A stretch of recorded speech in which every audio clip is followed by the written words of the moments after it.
James. Hey, good to be back. So soon, too. Yeah, well, I explained on the previous video that we spent too much time chit-chatting before I hit record, so we're not going to make that mistake again. Right into it. Yes, sir. So one of the things I wanted to talk to you about last week was just kind of a brief overview of the way you think about bike fit. And then one of the things that always gave me anxiety was, how do you handle fitting a customer that you're never going to see? Sure. Because customers are notoriously, they lie. Not I think intentionally, that guy that tells you that he's 5'10" is probably not even nearly 5'9", and there's a lot of trust and faith on both sides, right, that have to get into that. And so your take on bike fit, and then just have at it. Sure. So I'm going to address the second one first, just because it's I've got a response for it right in my head, and that is we do our system of fitting is called Enlightened Fitting, and it is a system. I mean, it's just me that developed it. It's not like vetted by a bajillion different experts, but I was a bike fitter for years and years using different fit systems, and I have multiple fit certifications from other brands. But that said, what I rely on when I do remote fitting, which is what I do more often than in-person fitting, is I send people a 10-page questionnaire. And at the beginning of that, the first page of that is explaining how important honesty is, and that you will only get, and I don't use the word honesty, but accuracy is. I say you will only get a bike that fits as well as the information that you provide. And I've also done so many bike fits that if somebody tells me that their wingspan is 6'1", but their height is whatever, it doesn't match up within the realm of possibility to that, I ask them to remeasure whatever I think might be at fault there. And often what happens is they just said their height before, but then they actually measured, and then I get the real number with sort of a follow-up question. But I think people get, like, we're building a custom bike. It's like getting a suit or a dress made. Those numbers are actually important, and usually the numbers people provide jive, like they make sense.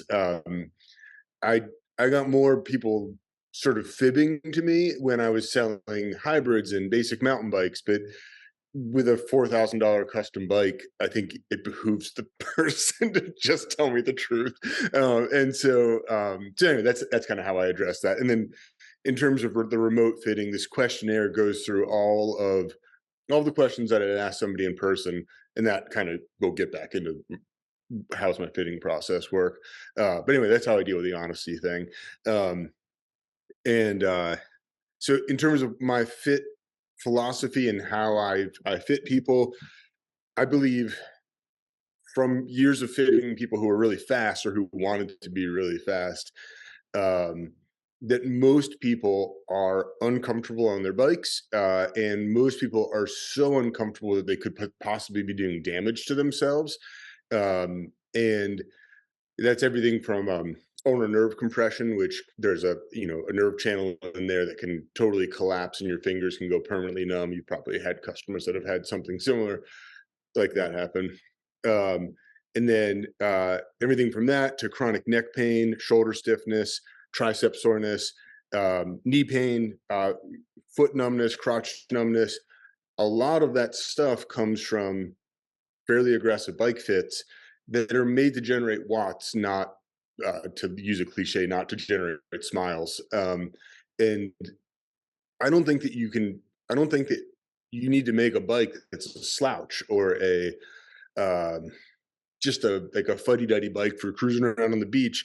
You can make a bike that can perform at a high level that's also really comfortable. Not a couch. Like there's going to be pressure. There's going to be you're going to feel like you're riding on something, not on a cloud.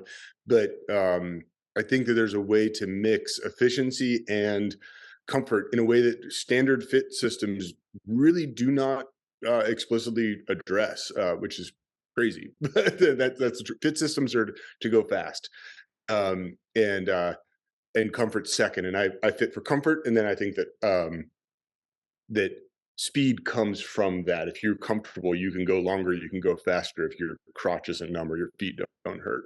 Yeah, So it's like the tiniest nutshell, but yeah. It's funny because there's correlations between, like, I went through Dan Empfield's triathlon fit yeah, school. And I was in it. It was back in the day when he did it in the house. yeah,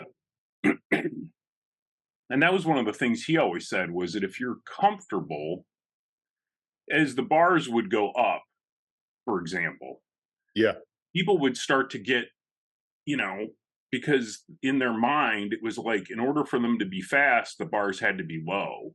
yeah, And he was one of the ones that I think first I heard say, if you can't maintain that position, right, you're not going to be, it doesn't matter how low they are, you're not going to be fast. But if they're at a right, place where they're comfortable and you can maintain that position, um, then you're going to be fast. yeah, Um, yeah, Michael Sylvester had a questionnaire too that, from what I remember, about going through his little deal. Um, so yeah, there's interesting correlations. And then Paul Swift was the one that said there's no normal pain. right, right, People would, yeah, they just kind of deal with this stuff because they think that's the price of entry, right? In order to do right, this, absolutely, something is going to hurt. And he was the one that, again, I first heard say, there's no normal pain. yeah, yeah, There may be periods of time when there's discomfort because you're involved in a physical activity, but right. there shouldn't be pain. Yeah, no, absolutely. And but you're right. So many people who ride bikes literally think that the pain or the numbness or the tingling is just part of it. Oh, my back's going to hurt for an hour after I get off my bike or whatever. And certainly some people have chronic pains unrelated to cycling that cycling is not going to fix and maybe is going to exacerbate.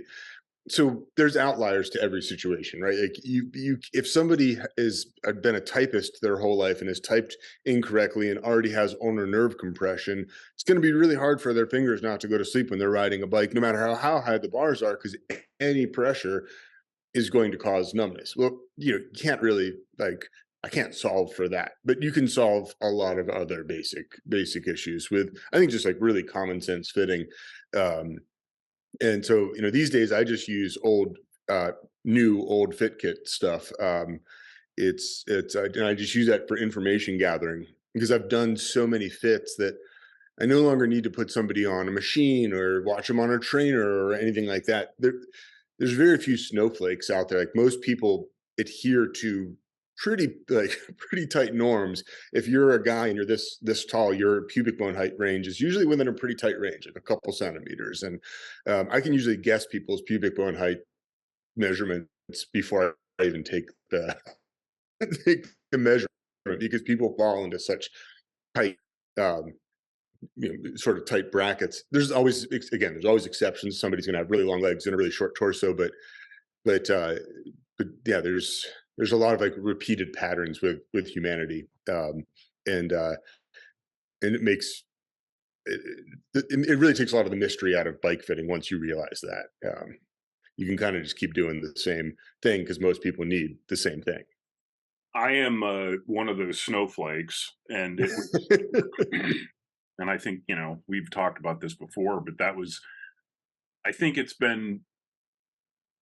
gave me, I didn't know that I was so disproportioned until one day, and it wasn't that long ago, in the scope of things, it was probably 10 or 12 years ago, I saw a picture of myself and I was like, "Oh my god, is my torso really that long?" And a friend of mine who was in the picture with me just looked at me and was like, "Yeah, man, you didn't know that?" I was like, "No, no," but it made a lot of sense. It was like, that's why every T-shirt that I own is like a crop top, and, it's like, um, that's when we went and I started, kind of found Rivendell and their, kind of approach to fitting, everything made sense, but yet Yeah. for me, all the stems were too short. I Yeah. remember telling Will that I had on my old A Homer Hilson that I had a 130 stem on my Hilson Wow. with albatross bars, and Right. there was Right. just like dead silence on the other end of the phone. He was like, "What?" I was like, "Oh yeah, man, that's uh, so." But it was just having that knowledge. Then all of a sudden, when I'd run into somebody else who was about my height, and I'd say, when you're buying jeans, what is it like, 30, but it really should be 29? And he'd go, yeah. And I'd go, yeah, Yeah. I got you. I know, I know exactly where you Yeah. want Yeah. to be. So, yeah, Absolutely. Yeah, and that's why you never want to just actually guess. I mean, if somebody walks in, no matter what, if someone wants to go on a test ride, even if they just are like, "Hey, how do these silly 0 millimeter stems handle?" and I say they handle normally, no one ever believes me. Um, I do a pubic bone height measurement, and then I compare that to their height, and then I can put them on the appropriate bike by setting up their saddle height appropriately. And I don't just say, "Oh, you're 5'9", you've got an 82 centimeter pubic bone height." I actually measure. You got it. You have to confirm, even if you have an inkling of what somebody might need. It's true. always better to break out the measurement tools. And sometimes you'll discover, pretty incredible things like vast differences in the length of their arm that's just developed over time.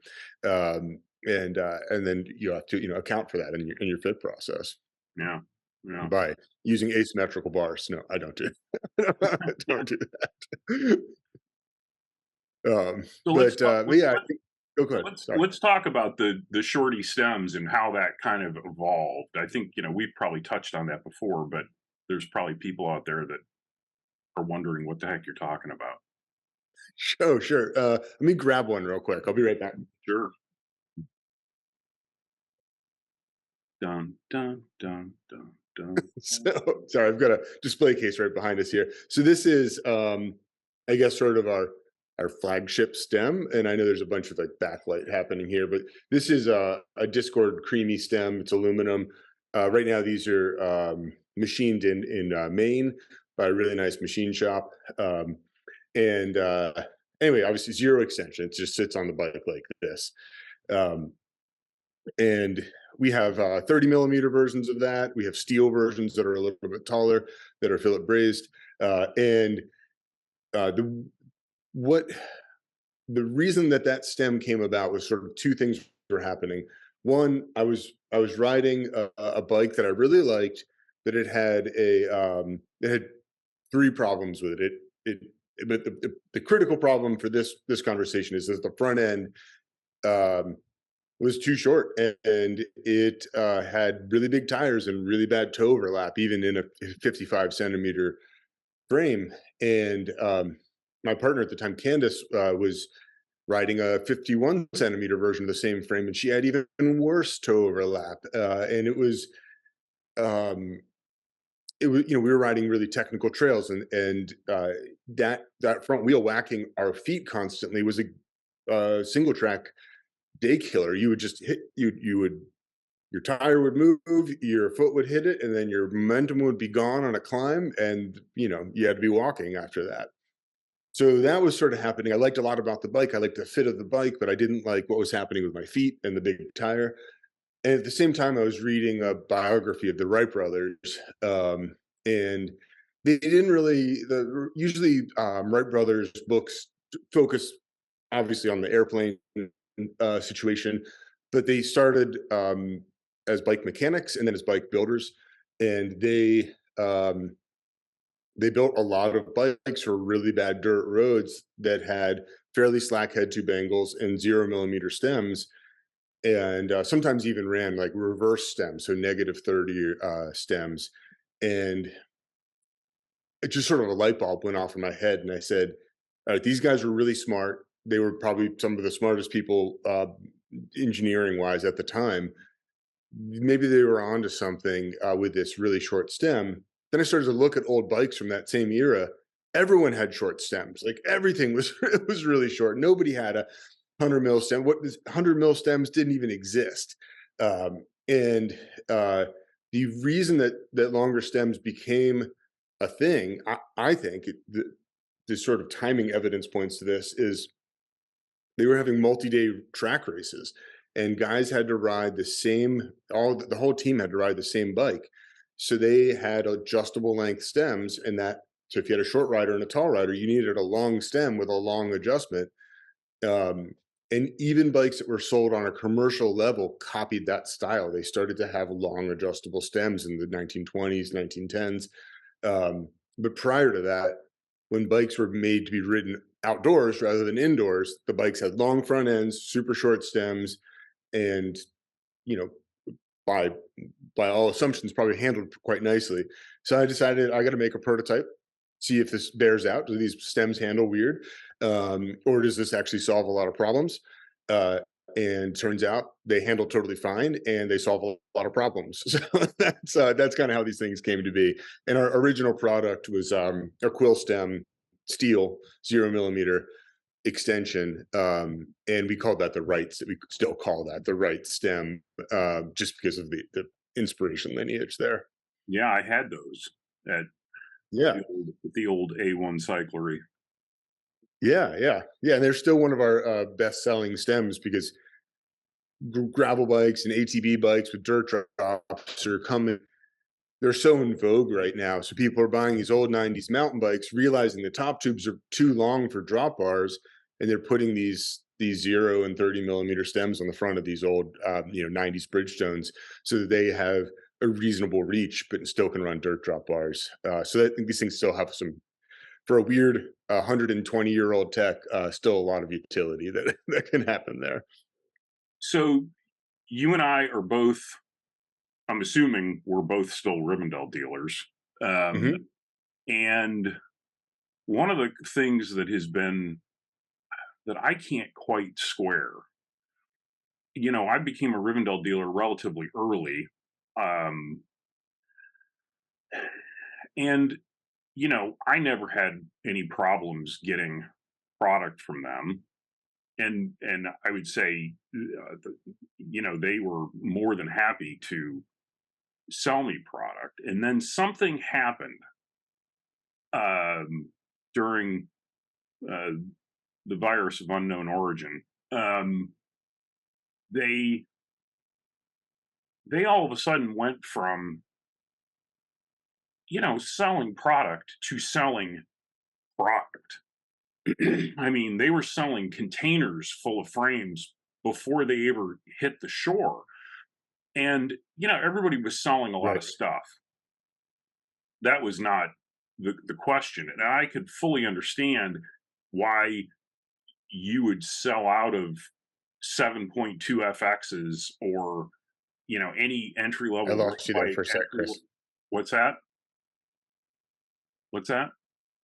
Oh, you just cut out there for a second. I didn't Oh. catch the last like 10 seconds of what you said. Um, it was understandable to me that bike shops would be selling out of hybrids and Right. entry to mid level road bikes and mountain bikes and things like that. But what I couldn't square was all of a sudden, why was this company that these frames are 1,500 bucks a whack, and then Yeah. you're going to be at least 3,500 into a complete bike. I I still to this day can't figure out what happened there, and it seems to be ongoing. Yeah, So yeah, certainly the company itself is important. yeah, yeah. Um, but do you have any inkling as to what happened during COVID where all of a sudden they went from really needing to sell product to Yeah. not having any product? Yeah, yeah. This is all speculation, and I don't. So hopefully, Sure. no one holds this against me. But my understanding, just so at Analog, we host 5 big rides a year, and they are just dirt road exploration rides, and they usually involve camping at the shop, and a lot of our customers that come up from that or come up to that are from major metropolitan areas. So it's like Montreal and Boston and New York City, Washington D.C. And so there's a lot of these urban folks that come up are pretty hip. Like they're way hipper than I am. Like they have a finger on the pulse of what is cool, and that is something that we just don't really have. Like I don't understand that pulse up here in Vermont. Like it just doesn't really exist. People wear shorts and muck boots around, and that's fine. but these people come up, and a lot of them are riding rivs, and I think they are riding rivs because riv is sort of um, finally made enough of like a cult of personality or whatever. Like they've sort of matured into the elder statespeople of these ATV bikes, this gravel bikes, adventure bikes. They are sort of considered, I think, one of the originators of that. This is just guessing, and that as ATV bikes sort of have come into the zeitgeist, Rivendell has had a second coming, and it coincided with um, COVID. So there was a lot of demand and a lot of people who were getting into cycling right when ATB was getting big. And so all of a sudden their bikes were hyper in demand as like kind of retro statements of um, where this style of bike started. And that's just conjecture. I have no actual idea what's happening. I mean, we struggled to keep product in the shop during COVID. I bought every frickin' Surly that would come up on on QBP, and we just and I started to go to Taiwan directly to get frames from brands no one had ever heard of, just because like we as soon as we would get in 10 frames, we'd have 10 custom orders to get bikes out the door. So I It think it was just an extraordinary time. it makes sense that they became kind of the anti-bike establishment darlings, perhaps. Hmm. And even though I think Grant has taken great pains to kind of, you know, slough off this idea that their bikes are somehow retro, Yeah, that was probably one of the things that really kind of drove that demand for those people, that it was, yeah, it was this retro chic uh yeah. type of product, and I hadn't really thought about it that way, but that makes a lot of sense. Yeah, I mean, there's only like 2 people in town who are really, really cool, and both of them own multiple Rivendells in my little town, and nobody else does. Like everyone else rides disc brakes and big tubeless tires, and these guys are cruising around with friction shifting and Joe Appaloosas and Hunkapillars, and it's cool to see those bikes out. Uh, but yeah, that's my guess is that just finally Grant's sort of second time around has come, um, and probably just in time for the company. I'm guessing that he's always pursued his own path, which is always difficult, and to have a payday from that, man, more power to him. I think it's great. Absolutely. But Yeah, here's the thing: is is he going to die on this no disc brake hill? yeah. Yeah, I that's think kind so. I mean, I think he'll sell Riv before they become prevalent on there. And I think if you if you think like Grant and you think that most riding um, doesn't involve rocks, doesn't involve mud, doesn't involve slippery roots, he's told us before that I'm paraphrasing here, but that nobody likes riding that stuff, and that if you think you like riding it, you're lying to yourself. Well, I'm here to tell you, I genuinely like riding that stuff, Yeah. and for that stuff, you want like big tires, tubeless. You want disc brakes. You want a one by drivetrain, and some of that he's embraced. Like he's, I've seen Rivs go out the door with tubeless wheels and much bigger tires and one by drivetrains. I think he's edging that way. But I think California, it's dry. There's just no reason for disc brakes out there, and um, Well, I've thought, except there's maybe heat built. there's no reason for disc brakes until you have to design a brand new linear pull brake because you're trying to put 2.6-inch tires on a bike with rim Yeah, brakes.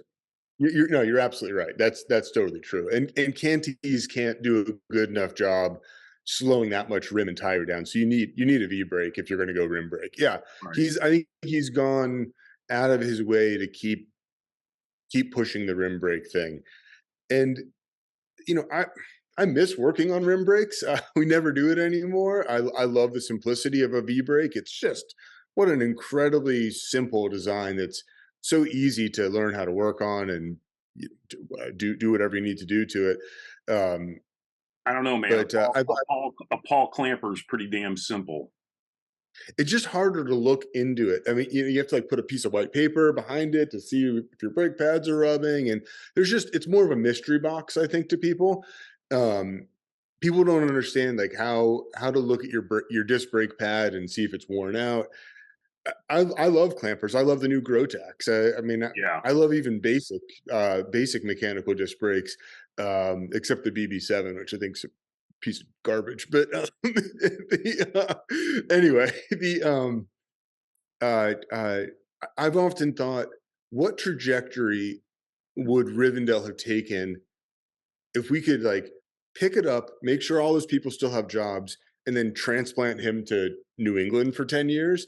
Like, I bet Grant would ride disc brakes. I bet there would be a lot of changes to those bikes that would make them more practical, more useful, more future proof. And and honestly, part of the reason I started Tanglefoot was I thought, can I design bikes? And I'm not saying I'm as good as Grant, or I think Grant's basically borderline genius. He's also a nutball, which I love. He's Yeah. good nutty, but um, part of the reason I wanted to start Tanglefoot was just as an exercise in my brain. What if Grant was 20 years younger and lived in New England? What kind of bikes would he build? And that's what I'm trying to do to an extent. And Right. like our fat bike, the design mantra that was in my head was, if Grant was designing a fat bike in 1999, what would that what would that bike look like? And that's our Bolta. So um, I hope that in some way he looks at that and he says, I don't fully get it, but I get where it's coming from. I get the intention behind that.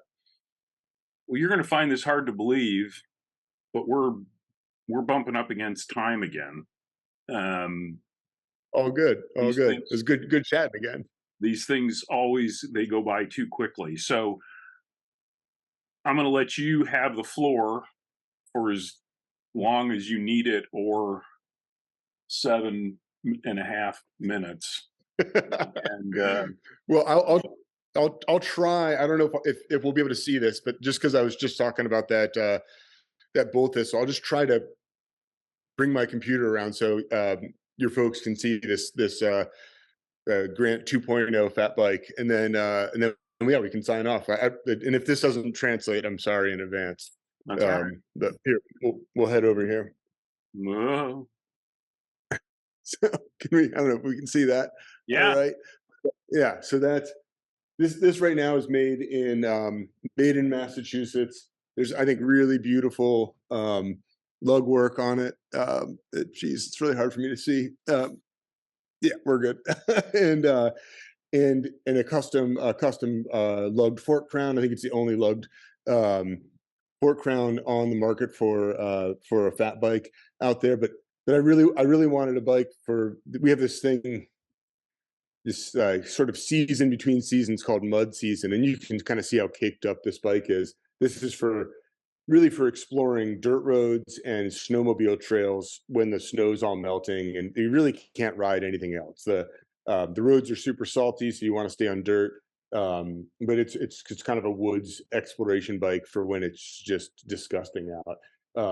But I used a lot of what I've learned from Grant over reading every Rivendell reader and all of the catalogs and all of the copy, and just really trying to internalize a lot of that stuff to make a bike that I thought looked as good as it rode. And to me, this is one of my favorite bikes that we've made and still make.